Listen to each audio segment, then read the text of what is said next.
हाग्रानि जाखो ना सोरनिबा लाबोनाया गबोखो नै जोंनाव खांख्राइ बेसेबांबा गिदिर फैबाय आयदै रुइदै बोरैबा खेबलायलायगोन दे भिडिअ खालामनाया लाजिबाय नामा दहाय खेबखांलायनाया वा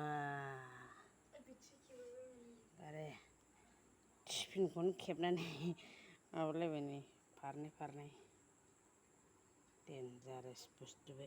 आखायाथ' गब्लंलायगोन बे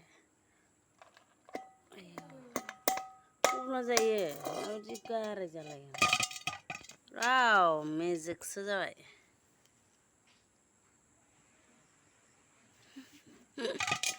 गाबावा नै सोमावबाबो आयु ओरैनो देरसिनथारहाय दाबुआ आयु डेन्जारलै